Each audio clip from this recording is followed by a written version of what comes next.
Die Abenteuer von Bernd Schäferhund und Trixie Dackel. Folge 7. Wir suchen nicht, wir finden. Hell wird es im Flur von Trixie Dackel und Bernd Schäferhund, die noch verschlafen in ihrem Körbchen liegen.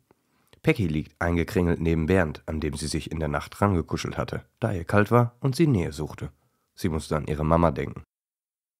Immer mehr Licht kommt durch die aufsteigende Sonne in den Flur und man erkennt, dass Bernd Schäferhund langsam durch das Licht und die Wärme auf seinem Gesicht wach wird. Seine Wimpern zuckten sachte und er strampelt sanft mit seinen Pfoten. Davon wird auch Pecky wach. Sofort ruft Pecky noch halb im Schlaf nach ihrer Mutter.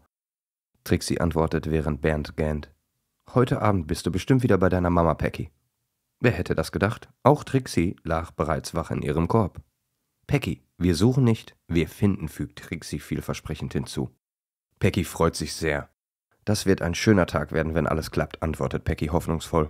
Bernd bittet Pecky um Entschuldigung. »Hey Pecky, sei mir nicht böse, aber ich muss aufstehen, um mich zu strecken. Ich bin nicht mehr der Jüngste, verstehst du?« Pecky geht an die Seite. Bernd steht auf, geht vor seinem Körbchen in Position, reckt und streckt sich und schüttelt sich, so wie es nur der echte Bernd Schäferhund kann. Dann bellt er laut. »Ich habe einen todsicheren Plan, wie wir deine Mama finden werden.« Pecky und Trixie sind gespannt und hören beide mit leichten Schwanzwedeln zu. Es vergeht eine Weile, bevor Bernd dann endlich mit der Sprache rausrückt. Er ist irgendwie nicht ganz bei der Sache. Woran das wohl liegen mag, dass er so unkonzentriert ist? Naja, Trixie und Pecky sitzen immer noch schwanzwedelnd da und warten auf eine Antwort. Bernd holt tief Luft. »Eigentlich ist es doch gar nicht so schwer, in unserem Garten Unterstützung zu finden«, sagt er. »Wir erzählen es allen laufenden, kriechenden und vor allem fliegenden Tieren, dass wir Hilfe brauchen. Wer weiß, was das auslöst. Wir selbst kommen nur aus dem Haus, aber nicht aus dem Garten. Wenn wir es auf diese Weise machen, dann sollte es unsere Chancen auf jeden Fall erhöhen, oder etwa nicht.« »Ja, da muss ich Bernd recht geben«, spricht Trixie. »Du bist ein kluger Hund, Berndchen«, zwinkert Trixie. »Oh, ich freue mich so«, quakt Pecky zufrieden. »Wann kann es denn losgehen? Ab wann geht ihr denn immer in euren Garten?« »Direkt, wenn unsere Herrchen aufstehen. Das ist immer das Erste, was sie tun. Erst wird die Gartentür geöffnet und dann gibt's Frühstück. Eigentlich sollte es auch nicht mehr allzu lange dauern. Ich meine, ich habe gerade schon jemanden oben im Flur laufen gehört. Pecky, du musst aber vorsichtig sein und dich herausschleichen, so dass es niemand mitbekommt.« »Ei, ei, Captain Bernd«, erwidert Pecky. »Das schaffe ich ja wohl mit links.« Es vergehen nur wenige Augenblicke, bis der Zeitpunkt endlich gekommen ist und die drei munter durch den Garten flitzen. Hinter jedem Baum, in jedem Strauch, ja sogar unter jedem Stein sehen sie nach, ob jemand im Garten seine Hilfe anbieten würde. Aber überraschenderweise ist noch niemand da. »Sind wir etwa zu früh draußen, Bernd?«, fragt Trixie unruhig nach.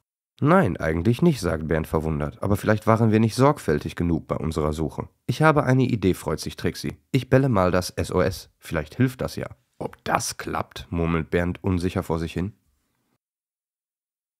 »Wow, wow«, bellt Trixie. »Quak, quak«, schnattert Pecky. »Haha, ich habe das SOS gequakt.« Bernd lässt die Ohren über seine Augen fallen und schüttelt mit dem Kopf. »Na, ihr seid mir ja zwei große Hilfen. Wobei, Moment mal, ist das nicht Igor da vorne?« »Igor, bist du es?«, ruft Bernd laut.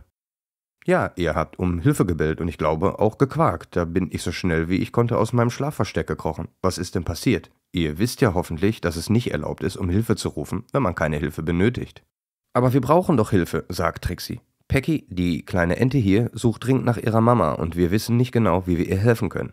Igor, hast du vielleicht eine Idee? Du bist doch immer unterwegs, vielleicht fällt dir ja ein kluger Ratschlag ein.« »Doch, na klar, warum fragt ihr nicht Frieda? Sie ist ein Vogel, genau wie Enten, das sollte klappen.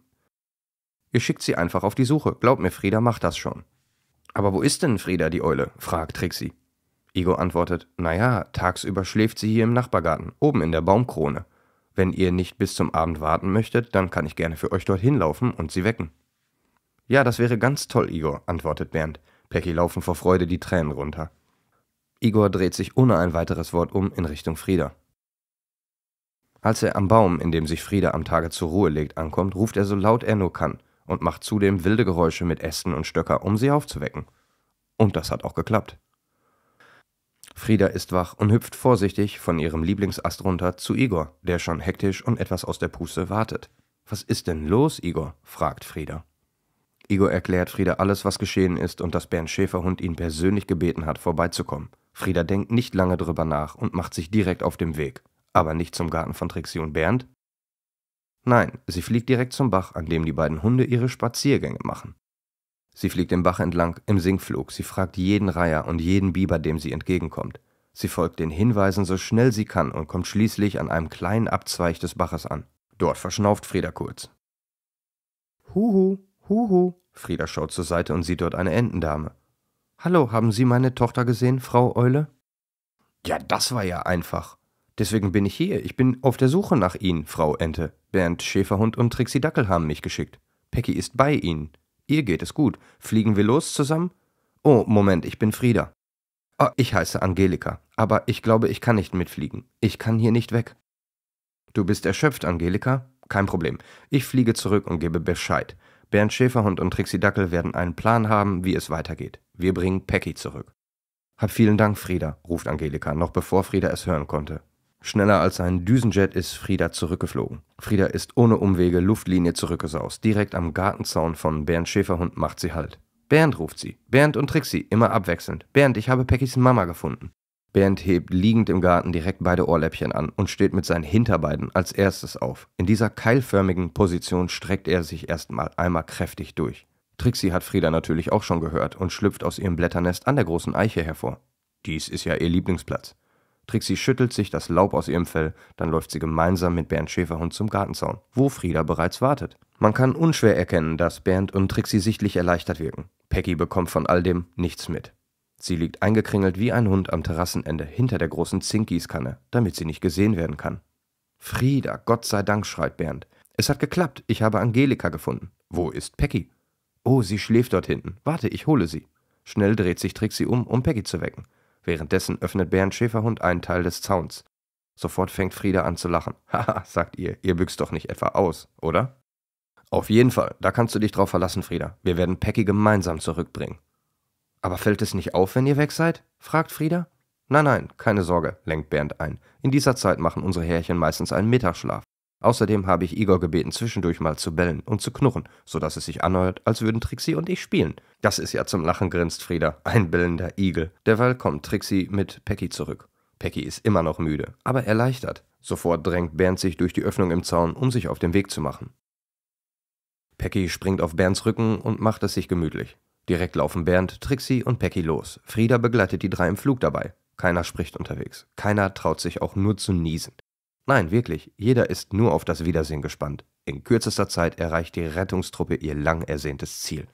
Angelika sieht ihre Tochter Peggy auf Bernds Rücken eingekringelt bereits durch das Schilf am Bach herankommen. Sie hüpft auf und läuft entgegen.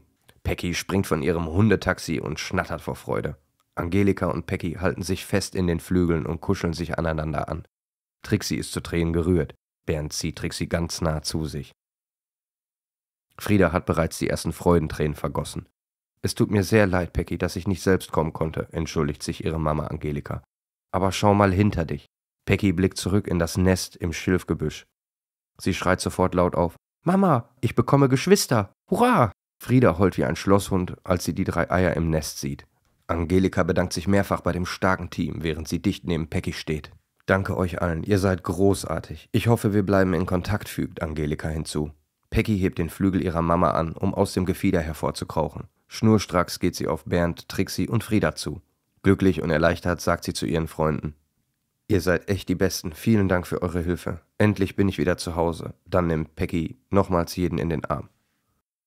Es wird so verblieben, dass man sich zwischendurch mal wieder sieht. Frieda verspricht, ihre Flugrunden so zu legen, dass sie bei Angelika und Peggy vorbeikommt, um Bernd und Trixie auf den Laufenden zu halten. Nach dem Abschied und den ausgiebigen Kuscheln kehren Bernd und Trixie wieder zurück. Frieda flog auf direktem Wege zu ihrem Lieblingsast im Nachbargarten. Trixie und Bernd schleichen sich zurück in den Garten. Sie gehen sofort ohne Umwege ins Haus. Trixie gähnt Bernd an.